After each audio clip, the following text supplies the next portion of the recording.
Well, hello everyone. This is Fadi, and yes, we are live. Again, I repeat it. We are live, myself and Dr. Jay Smith with me here in studio. And we've been recording a lot of shows, at least interesting series, and I hope that you guys will be enjoying them once they become available, hopefully soon, both in my channel and his channel as well. So, what are we doing here together in studio? Well, you don't have to guess. We are talking about historical issues, criticizing historical issues related to the origin of Islam. As you have noticed this theme lately, we've been focusing on the book, the man, and the place. And today we are putting a lot of efforts on the man himself, and that is Muhammad, of course. That's what we've been dealing with. We talked also about another topic, which is the logical fallacies, a number of things that Muslims might bring up either in debates or in discussions with you. And we wanted to equip you as someone who is either talking to them, dealing with them, debating them, or trying to argue something back on how to shut these arguments down immediately, but you need to be aware of them in the first place. With me here, of course, in studio right now is Dr. Jay Smith. Dr. Jay, welcome as always. It's an honor to have you here. And why don't you talk a little bit about these fallacies, the logical fallacies, and we talk about the man, Muhammad. Yeah, those are the two themes we've been working on. We've done about 30 of these episodes already, just today, one after another. And we're going through, this is something we noticed when I was living in London. I was there for 25 years, and I would go down to a place called Speaker's Corner every Sunday. It's the bastion of freedom of speech. It's where everybody comes from all over the world to really say whatever you want. It's the only place on earth that you can do so legally, and you're not going to be prosecuted. And now you may be persecuted, but you won't be prosecuted. And that's the beauty of it. And so it is a magnet for people from all over the world who come. Usually it only happens on Sundays because that's where the executions took place, and that's kind of where it all began 200 years ago. And one of the things we noticed whenever we got into these discussions with Muslims, either while I was on the ladder or down on the ground, over and over again, they would come to these arguments that are logical fallacies. They're not really good arguments. And they're arguments that always stymied Christians because we weren't aware of the fallacy behind those arguments. So what you and I have done is we've gone through 21 of these logical fallacies. We went through each one of them, one after another, unpacked them, showed them where they have been used by Muslims, the fallaciousness of their logic, and also how you then respond to these kind of logical fallacies. And so going through each one of them, we're trying to help people who are listening to us, those of you who are here today, and also those who will be watching these fallacies. We trust that you'll be engaging with Muslims, that you'll recognize these fallacies, be aware of them so you don't fall into the trap of them. Because by using these fallacies, Muslims tend to entrap Christians, and they seem perfectly sensible on face value until you look and see the presupposition from where they're coming, or the fact that actually they can't go right, left, or center with it because they are fallacious and they don't deal with truth. So by knowing these fallacies, by recognizing them, by pointing them out, either to the person you're talking to or the crowd that is there, or in the case of the internet, the audience that is listening, by pointing them out, we're introducing and trying to help Christians to make sure that we don't fall into these traps. And so also then to take these fallacies and then get back to the truth, because many times they are deflections. Muslims are using different means to deflect away from what you're saying. They realize that we do really have answers to almost every question they throw at us. And once they realize we have the answer, then they want to go to the next question, or they want to go to the following question, or they come up with another fallacy. And so it's important that we don't let them do that. And that's why we've gone through each one of these, showing you how to bring it back to the argument at hand. Because almost every question that Muslims throw at us, and I'm glad we're working with Muslims, because Muslims uniquely are the only ones I've come across in 45 years of experience who actually ask the right questions. They always confront the person of Jesus Christ. And they always confront my scriptures, the book of the man, the book of the man. They always seem to zero in on those two themes. God bless them. And it would be so good if other people would do that. Because isn't that what you like to talk about, Al-Fadi? Oh, yeah. And of course. You want to talk about Jesus. You want to talk about the Bible. The Muslims bring it up, and they have question after question after question. We went through 21 of these fallacies on just those. Why don't you give one example? The first one we started with, the Bibi paradigm. The Bibi paradigm, Benazir Bhutto, that's why we call it Bibi. For those who are Pakistani, this was her nickname, Bibi. I did a debate with her back in the last century, so that makes me feel pretty old. Back in the 1990s at the Oxford Union. Oxford Union is one of the oldest debating chambers, I think, that still stands. And it is certainly the most prestigious debating chamber. When Benazir Bhutto was at Oxford herself, she was the president of the Oxford Union. She was doing this debate, and they called me in to do this debate with her. And the subject of the debate is this house believes that Islam is irrelevant for the 20th century. So I was with the proposition, I was arguing that, and she was with the opposition against it. She was against the rules. And now, when you do a debate, you always have 3 debaters with you from the Oxford Union. She got 3, I got 3, so there's 4 of us. And as she got up to do her piece, because the first 3 went first, she got up there and she says, listen, why are we even talking about this? Of course Islam's relevant for the 20th century. Look at me. I'm a Muslim. I live in London. Look at my picture. It's up on the wall there. It's completely relevant. Well, absolutely, I'm relevant. If I'm relevant, Islam is relevant. And so now she took more than just 2 or 3 minutes to say that. She unpacked it over a period of half an hour. It came my turn. I got up there and I looked at her and I said, oh, it's great to see your picture up on the wall. I'm so glad you feel relevant living here in London. I'm so glad that you can walk, talk, eat, drink. Wait a minute. You can eat like me? You can eat pork like I can eat pork. You can eat ham like I can eat ham. You can drink like me. You can have wine like I can drink wine. Really? You're as relevant? You're saying that you can do everything that I can do because you live in London? I'd love you to get on the television in Pakistan right now and tell all your people who you were a prime minister for, I'd love you to tell them that now you can drink wine and you can eat pork because I say you can. I said, you would never dare do that, and you can't do that because you do not define Islam. You don't define Islam. This book defines Islam. This is the standard. This is the authority for Islam, not you. Now, you can say that if you want to, but don't call it Islam. Call it Bhuttoism. Create your own sect within Islam, but don't call that Islam because Islam is authorized, give it a credibility, and is founded on a book modeled by a man named Muhammad. And I said, this is the problem that you do, but it's what many Muslims do. Whenever you get into a discussion, well, I can do that. Yeah, they say, well, we pray we pray any time of the day. I can pray any time of the day. And that God answers our prayer. Oh, yes, God answers my prayers. They take it and they impose on it what they hear us saying. And then they become the highest authority, like Benazir Bhutto became her own highest authority on that night. But that is a fallacy. That's a typical fallacy. Muslims always take the claims they hear us say, and they apply it to themselves, or they apply it to their faith, or they apply it to their prophet. You can't do that. That's not how it works. I would never say that I am the authority over Christianity, and what I do is what Jesus did, and what I say is what Jesus said. The audacity that I would assume that. So that's a fallacy we need to point out. Right. And it's a typical one, it's a common one. That's just one of the 21 we went through earlier on. Yep. Thank you for pointing that. And of course, we did a whole video series on this. I think we did about 21 of those. So it's 21 different episodes. Remember to like our channel. Remember to share our channel with others. And you can go also to Dr. Jay Smith's channel known as Pfander Films. And he has a website known as also pfandercenter.org. pfandercenter.org. Now, center spent with C-E-N-T-E-R, not the British, but the American spelling. Right. And Pfander spent with P-F-A-N.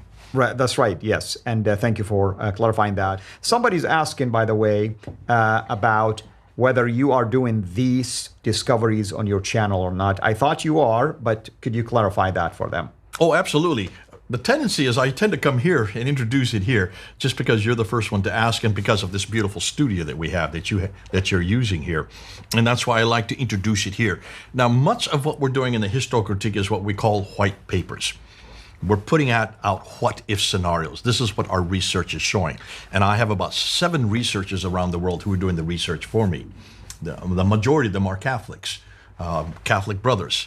And they are the ones who actually are doing the language research, going into the material, going into the documents, looking at the coins, looking at the inscriptions. They then feed me the material because they don't want to go public with this. They don't feel that, not only do they not feel adequate, it's very dangerous to put this material up in a Muslim context. If you're saying that Muhammad didn't exist, if you're saying that the Quran never existed, if you're saying that Mecca didn't exist in the 7th century, that's pretty explosive. And so a lot of people don't want to be saying that in public. So they'd rather I do it, which is fine because I'm used to doing it. I did it at Speaker's Corner for 25 years. I'm used to the harassment. I'm used to the threats that we get. What is interesting is, I do it here, those white papers, but by the time we are ready to put it into a book form, it's now become green papers because we have the evidence. One of the things that started this whole genre, or this whole historical critique for me, was a debate I did in 1995 with Dr. Jamal Badawi. Dr. Jamal Badawi, I'd been at Speaker's Corner. I was studying under Dr. Gerald Hotting there at School of Oriental and African Studies, and I was taking his material and introducing it at Speaker's Corner every Sunday. So this is way back in 1994, 1995. So we're talking 30 years ago. And as I was bringing it down to the corner, the Muslims didn't know how to respond to it, and they would just punch me and beat me up. But what they did say, a number of disciples came to me and said, there's this guy, Dr. John Badawi. He is head of department at Halifax University. He has written, he has done a 300 video series just on the Quran. Probably the world's leading authority at that time in the 1990s on the Quran in the English language. Would you be willing to debate him? I said, yeah, let's do it. So we went to Cambridge University in August of 1995. Can't remember the exact date. And for 2 hours, we debated whether or not Muhammad existed, whether or not the Quran existed, whether or not Mecca existed. The very same three things. That's 30 years ago. And I remember the week before I'd gone to Dr. Patricia Corona, gone to her office there at Cambridge University, and she's actually the one that actually put together 10 historical challenges, right from her own research. Now, this woman reads and writes 15 languages. She is way ahead of the rest of the world. She was head of department there at Cambridge University on Middle Eastern Studies, had been in Oxford earlier when she wrote Hagerism and Meccan Trade and the Rise of Islam, got death threats, had to move to Cambridge University. I met her. We put this debate together. I then introduced it in August of 1995. And at the end of 2 hours, where he could not respond to any of these 10 historical challenges, his only recourse was this: Jay, everything that you're arguing about is based on silence. It's an argument of silence. Okay, so we don't have any reference to Muhammad in the 7th or 8th century. Okay, so there is no reference to Mecca that early. All right, so we don't have a Quran that is an entire Quran, or even at that time, he didn't even know what Qurans they had because we hadn't really discovered the manuscripts. We hadn't really gone public with the manuscripts yet. So he said, okay, we don't have this, but that's just an argument from silence. That doesn't mean that they won't show. And the absence of evidence does not prove the evidence of absence, he said. And he had hung me. He was correct. The absence of evidence does not prove evidence of absence. That's true. That was 1995. And I really couldn't go beyond that. I could only say, where is it? You got it. You should be screaming for all kinds of evidence from the 7th century. You can't even find one piece of evidence. You've got a problem here. How is it we can find all kinds of evidence for Jesus Christ, who he was, what he did, what he said, whether he died or whether or not Jerusalem existed? We can find all kinds of evidence for Jesus from the 1st century, 600 years earlier, and yet you can't find one shred of evidence for this man named Muhammad from a place called Mecca who received the Quran in the Hijaz from the 7th century, 600 years later. And so it was fascinating. At that time, I didn't have the evidence 30 years ago. We're now in 2025. 30 years later, now we have the evidence. So we've completely turned that debate on its head. In fact, now, if I were to see Jamal Badawi today and we had a similar debate, I would turn to him and say, hold on a minute. You're now arguing from silence. You have nothing for Muhammad for 200 to 300 years. Hold on a minute. We're going to start proving. And one of the things we're doing while we're here in this studio, we're going to start saying, you don't even have evidence for 400 years to 900 years.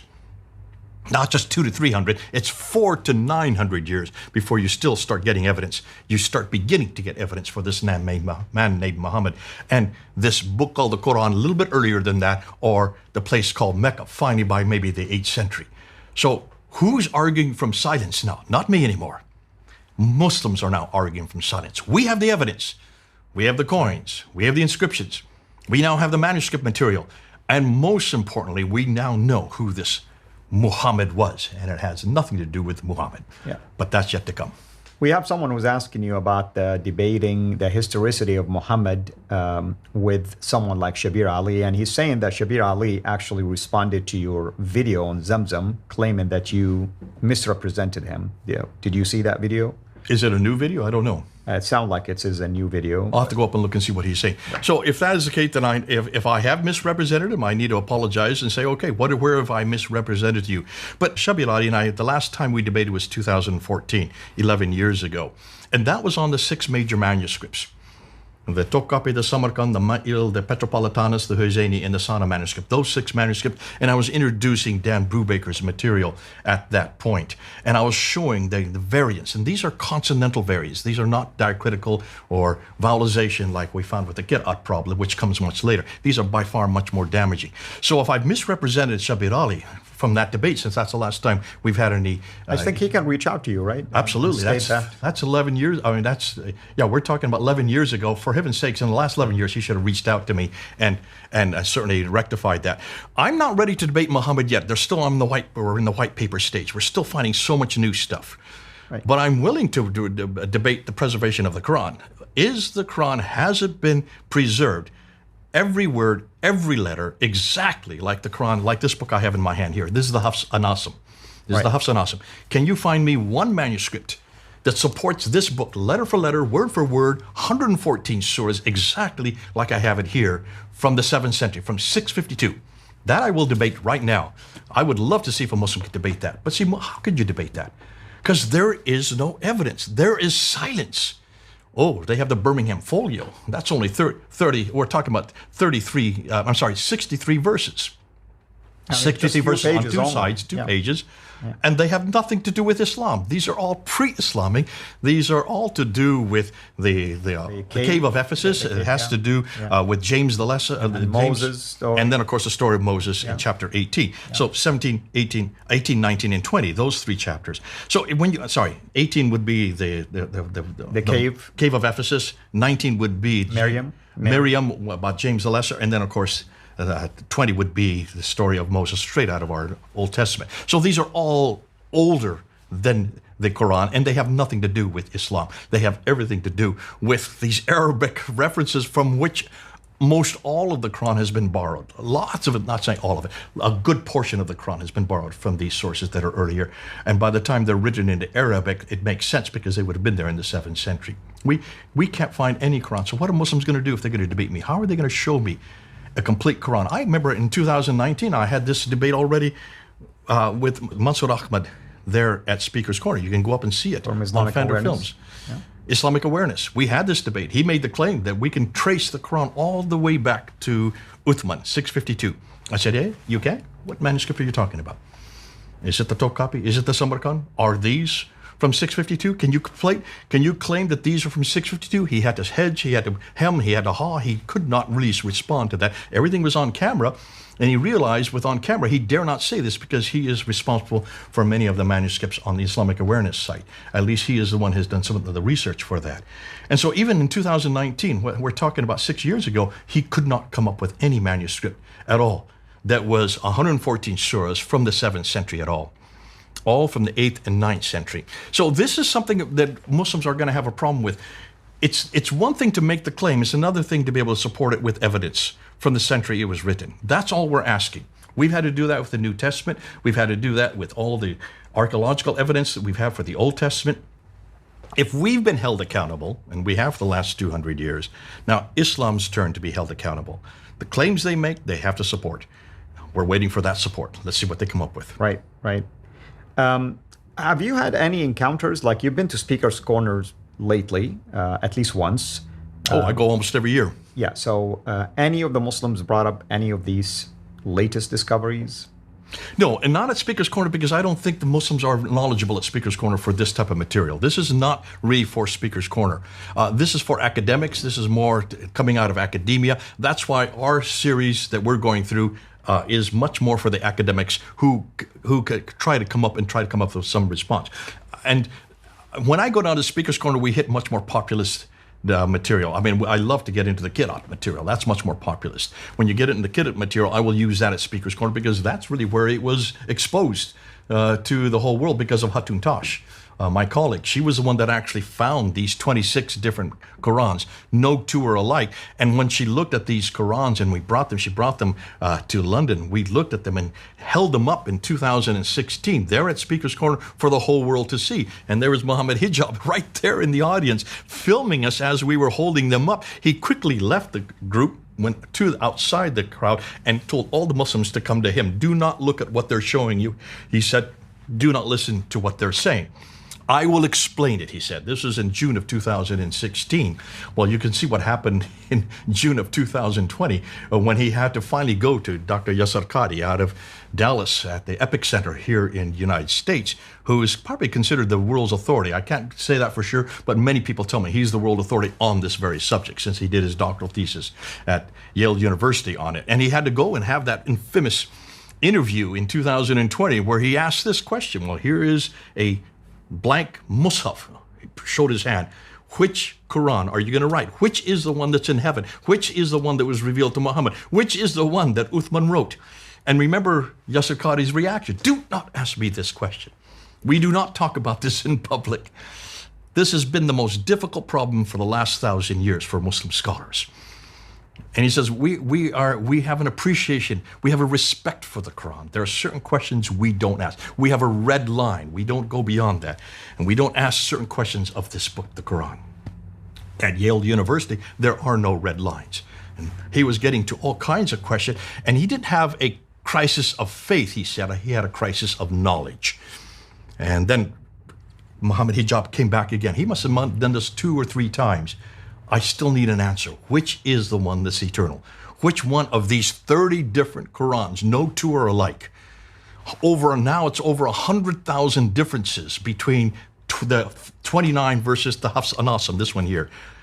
Over 100,000, Dr. Shadi Nasser has found now, that confront this book here. Mm-hmm. And of course, Dr. Yasar Qadhi, when he says, you're pushing me. I don't, take my course and I'll answer, but I've never talked about this in 25 years. Don't expect me to do it right now in this interview. That was 28 minutes, that interview. Finally, at the very end, when he finally got pushed, Dr. Yasar Qadhi had to say, okay, they're all the Quran. A little bit of Asim, a little bit of Hafs, a little bit of Warsh, a little bit, just mix them all around. And I started clapping when I realized this man has just thrown that Quran under the bus. He just threw the preservation argument under the bus. Did us a great favor. I thought the guy was being honest. It turns out that it caused him a huge amount of damage. Within 2 weeks, all the comments, hundreds of comments that were there saying, I'm now no longer a Muslim, I've left my faith, and my blood is on your shoulders, because you're the one that has told us not one word, not one letter has been changed. It has been preserved for 1,400 years. It's the only revelation that can make this claim. And now you're saying that there are actually tens, not just tens, up to 100,000 differences between these 30 different Qurans, one of which was chosen finally in 1985 as the official Quran by the Saudi Arabian government, first chosen by the Egyptian government in 1924 as the one just for Cairo, and then for the whole country in 1936. So it's only been 100 years that this book has been the official Quran.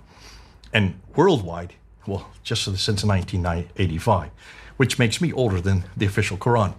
Makes me feel pretty old. But can you see why at Speaker's Corner it's important that we do introduce this kind of material? And we did so in 2016. The world would not have known about it had we not introduced it in 2016. And I give absolute credit to Hatun Tash for actually done the legwork and found these qira'ats and was able to then put them up so the whole world could see. Yeah.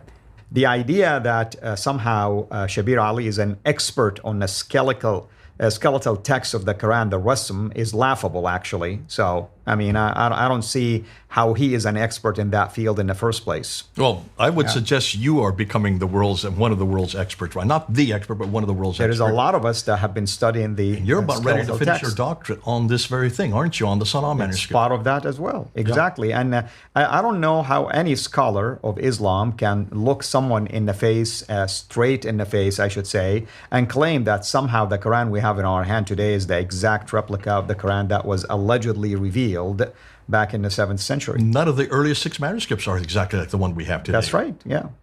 And we're waiting, aching to find out what you have found with the Sanaa manuscript, but I'm not going to push you. That's going to come when you're ready to deliver your thesis.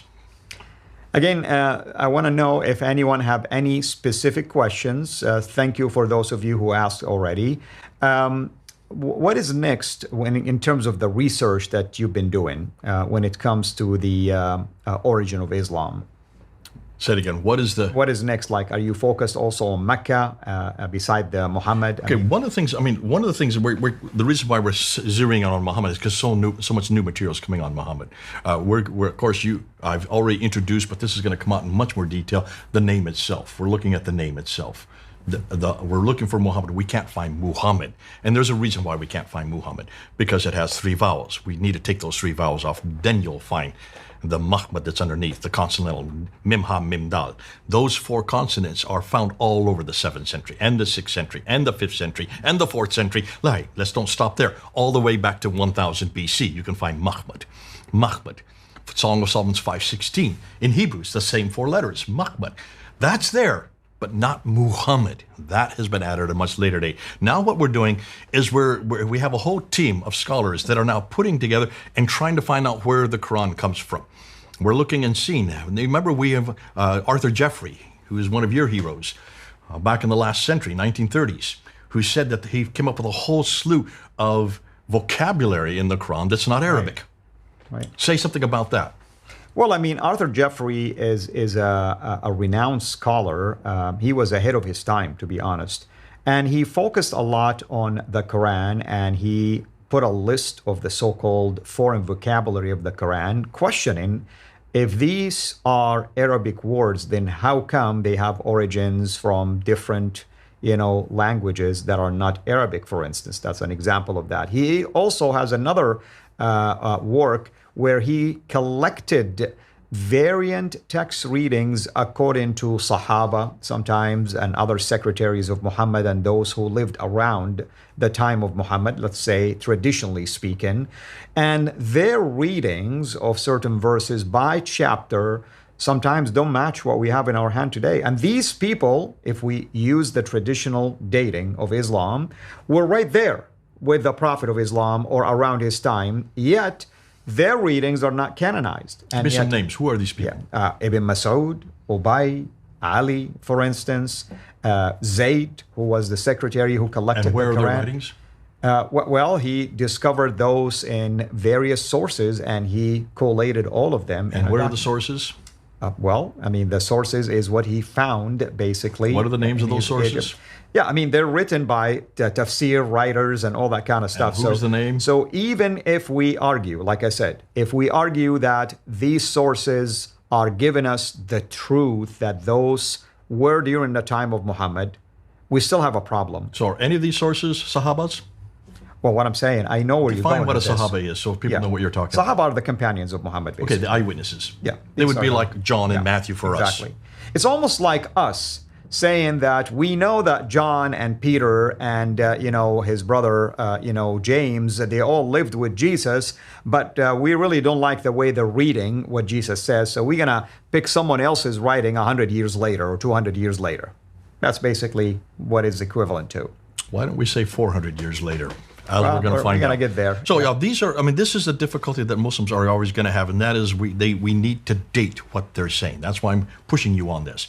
Muslims will not date it. They just put out the word Sahaba. They put out the word Tabi'un. These were all there with Muhammad. They saw what he did. They heard what he said. And they never say, hold on a minute, look at their names, look at their books, where is their extant manuscripts? Let's look at the extant manuscripts. Let's see, even these reference after reference after reference to Ibn Mas'ud and Ubay ibn Ka'b and Ibn Musa. Those 3 are supposedly different Qurans. Even they are all coming from Al-Tabari, who we thought was from the 10th century.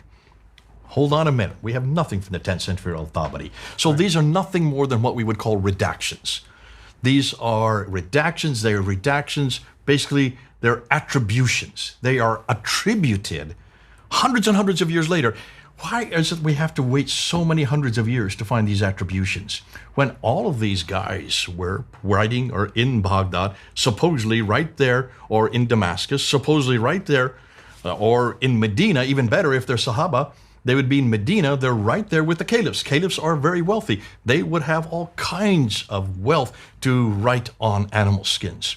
Not like the early Christians who could only write on papyrus because they were so poor. Not so the Muslim writers. Every one of them were writing during the caliphal period. How the caliphs were living, they would have all types of materials, certainly animal skins to write on. Show me one. Show me one of these animal skins. Right. Show me one of these parchments, or vellum as we call them. Where are they from the 7th century, or the 8th century, or the 9th century, or the 10th century? Are you ready? Not until the 11th century they start to appear. 11th century, that's 400 years too late.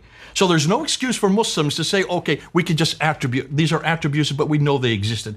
Prove to me that they existed. Now can you understand why this is going to be very difficult to debate? Right. Because the first question I'm going to ask is, show me your evidence. And don't give me evidence from the 11th and 12th and 13th century. Don't give me Al-Bukhari, who doesn't even begin to appear till the 14th and 15th century. That's 800 years later. I want Al-Bukhari from the 9th century. I want Al-Bukhari, who actually supposedly wrote this down before he died in 870, if he even existed. I believe he did exist. Yeah. But you can't give me attributions. I want the actual evidence. I want the vellum in my hand. I want to see the extant manuscript. That's all I'm asking. Is that so simple to ask? Why is it we had to do that as Christians for the last 200 years? Why aren't Muslims held to the same level of accountability? Yeah, I want the team to scroll down a little bit because we have a clown who is basically spamming right now. I want to show people an example of deflective fallacy. I want to, like, practically speaking, if we can scroll down a little bit, folks. I don't know if you're able to do so. The person is basically saying that Christianity is a pagan religion. Are we talking about Christianity right now? No, we're not talking. Are we talking about pagan? This is deflective. This is a deflective. This is one we talked about earlier. A logical fallacy. It's defective fallacy. And there is another gentleman by the name, or maybe a lady, Ozun, O-Z-U-N. I don't know what the origin of this name. Sounds like it's Turkish. But I can tell you, in Arabic, Uzun sounds like an ear. Uzun, I doubt that you heard anything we're saying. He's saying that everything we said right now is boosting his iman, his faith in Islam. That is so great. Well, now I'm going to park right here and ask you a question. Present to us, Uzun, one evidence that the Quran, the book of man that you hold to, existed in the 7th century as a complete book that matches today's copy. I'm going to give you exactly 5 minutes. Give us the name of the manuscript. And give us the link to where it is, the name of it. Oh, if you're in Turkey, by the way, have you made a trip to the Topkapi Palace? Because I was there recently, and I looked at the so-called Topkapi manuscript, which, by the way, is not even complete and has more than 2,000 variants.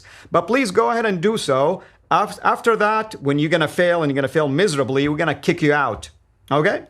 Go ahead. Okay, I mean, that's a good case in point there. Yeah. Prove us, show us. You can make all kinds of ad hominem. This is ad hominem. This is deflection, taking it and putting it onto Christianity, saying that this is a problem, that we have a much greater problem. Thank goodness we've done our homework, and thank goodness we took it seriously, and thank goodness we didn't respond like that. No, we don't respond like that because we do know that these are legitimate questions to ask. If you're going to make a historical claim, and this is what Islam and Christianity, in fact, every religion does. If you're going to talk about a certain man doing a certain thing in a certain place at a certain time, those four criteria, then fulfill and support those four criteria. Otherwise, shut up. Don't waste our time.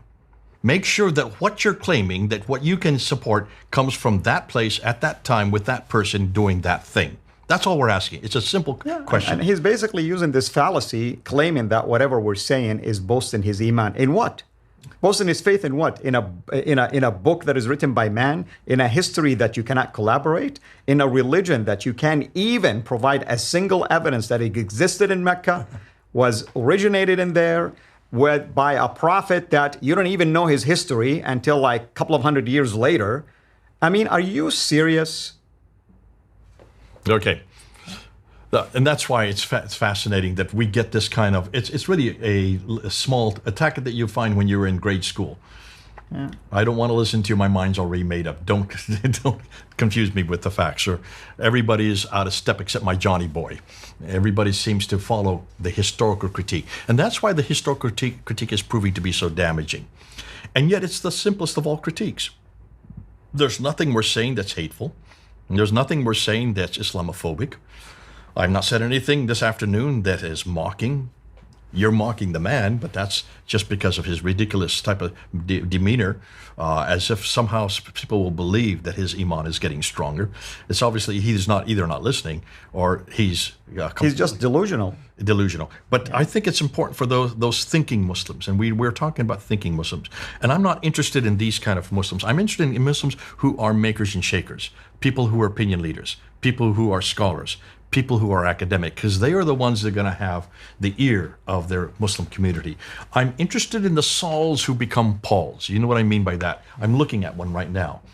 Somebody who is authoritative in their own community, when they come through, they're just as authoritative as Christians as they were as Muslims, but they are able to not only to academically go and decipher and delve into deeply, academically so, what the difficulties are, but they're able to communicate it well.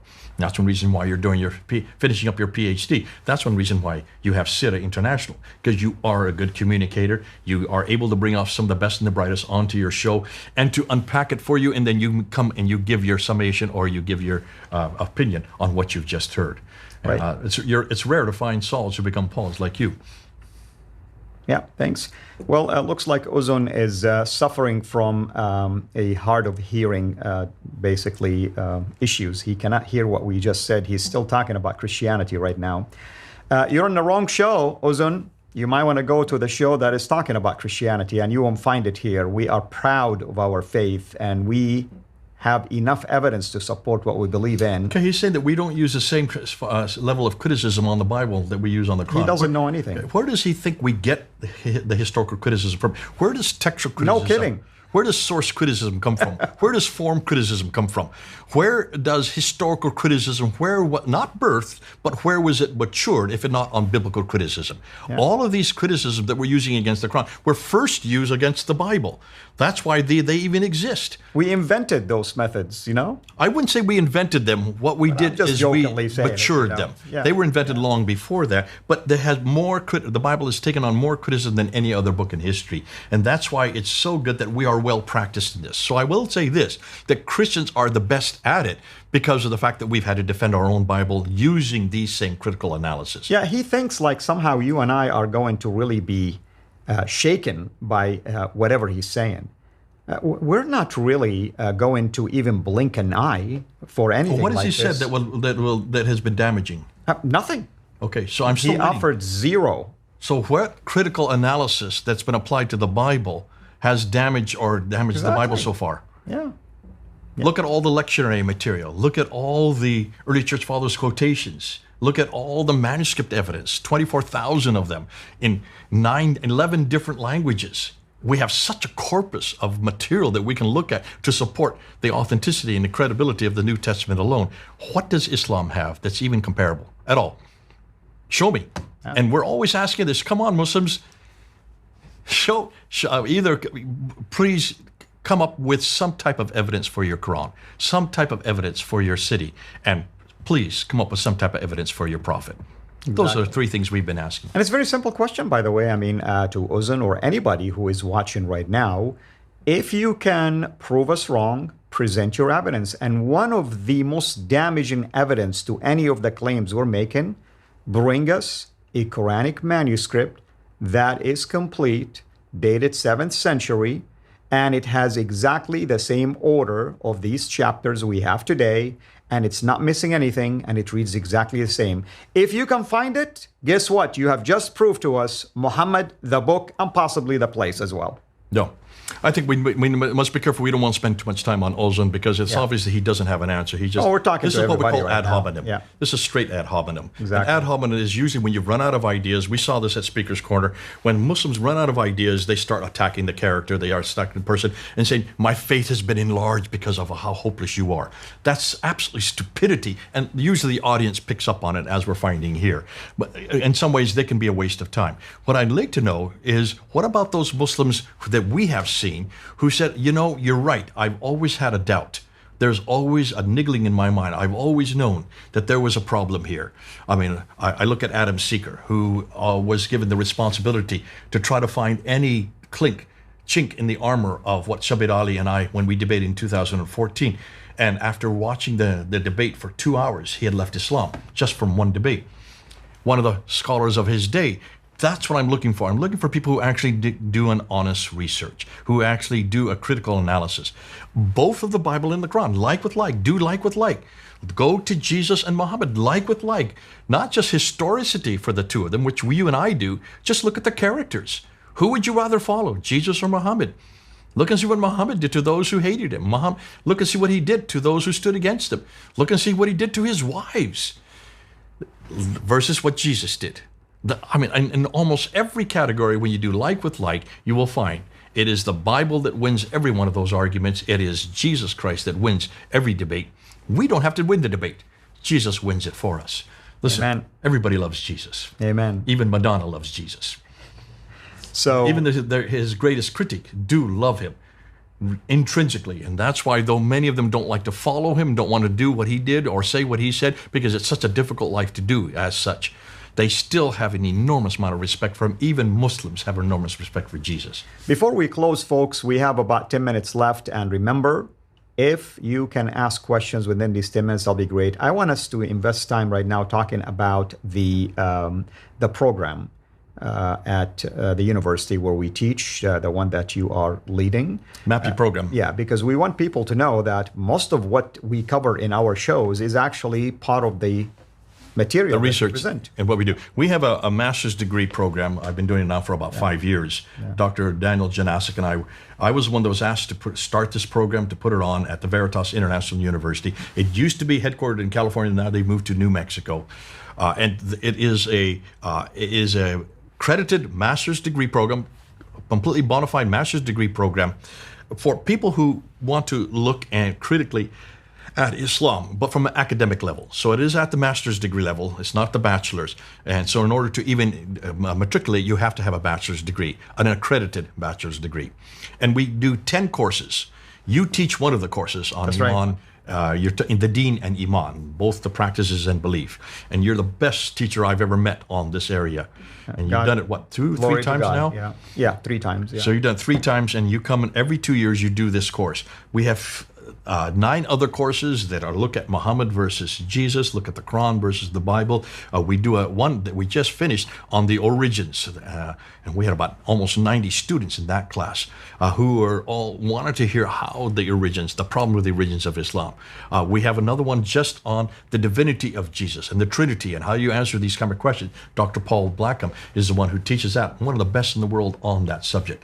And then we have a whole course that's just coming up. It's about ready to start in next month, just on the Quran itself, and that's taught by Dr. Dan Brubaker.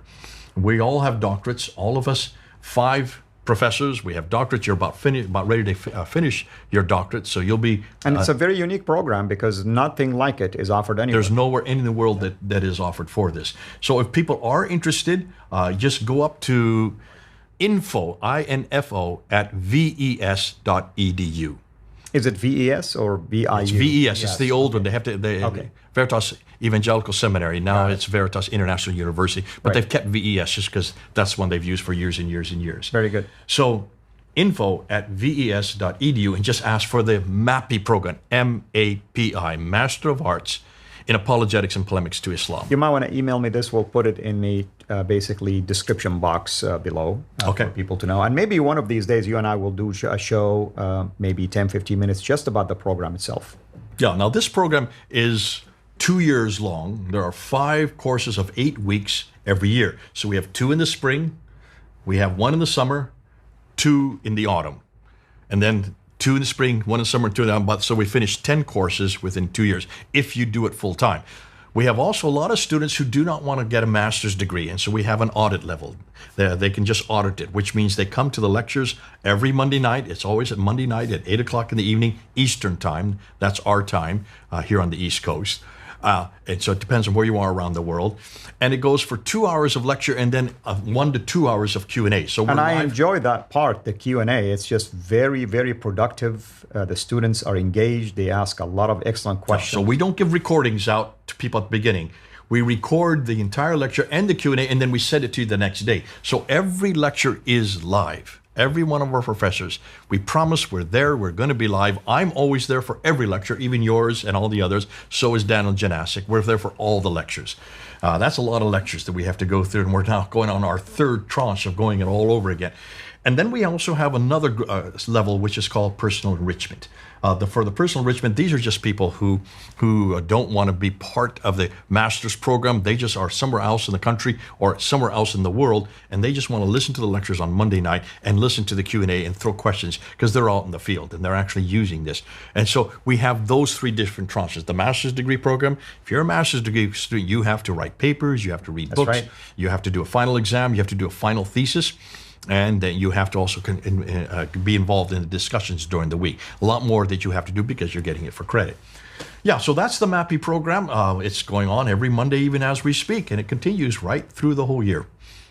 Yeah, and we, the team, thank you team, of course, they put the email already on the screen in a chat box, basically, so people can see it, and we'll make sure we put it also in the description box as well.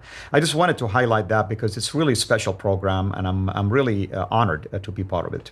You are, and we're honored to have you on board. It's just great that we have such qualified people, Dr. Brubaker, Dr. Paul Blackham, Dr. Daniel Janasic, Dr. Jay Smith, and soon to be Dr. Al-Fadi. Yep, it's an honor. Well, brother, looks like we are approaching the end of this live stream. Thank you to everybody, and feel free, of course, to keep interacting with us. Somebody asked if I can do more of these live stream. We will. I am kind of like putting things on check right now because my PhD is approaching the end stage, and I really need to put a lot of effort on that. And to be honest, I want to put my energy in that. So we'll do live streams maybe on average of once every 4 to 5 weeks. But, you know, be patient with us, folks. Once I'm done with that, I have nothing but live streams. Just so people know, everybody who's doing a doctoral thesis knows the last year is the hardest. That's right. Especially right now. When I did my final year, 2016, I had to take off 3 months where I had completely leave my house. I had to be in seclusion. No one, only my wife knew where I was, and she was the only one that had access to me. No one else except for where I was living knew where I was. I had to do that in complete isolation. You may have to do that as well, just so you get through everything in time. But the beauty about all of what we're doing is that we have our shows uploaded into the channel on a weekly basis. So you're not missing anything, folks. You're seeing everything. We're keeping you up to date. We do not store these shows for years. No, they are released almost immediately. So hopefully those will be of benefit to all of you. I've seen so few people have asked about the book. We are in the process of writing the book on the book, The Man in the Place. That's soon to come out. Well, I shouldn't say soon. Give us a few months. Very good.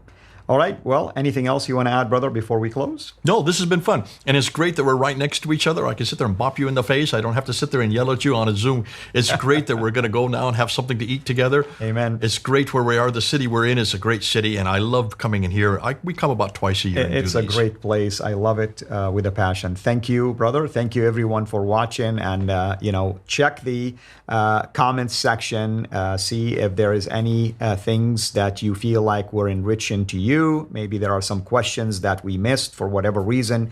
Email me directly if you like. Go to our website, sierrainternational.com. And we're going to have another one, by the way, coming soon. Another website, I should say, more simplified. And you can always, of course, reach out to me or to Dr. J through our channels themselves. His channel is Pfander Films. Mine is Sierra International. His website is pfandercenter.org. Ours is sirainternational.com.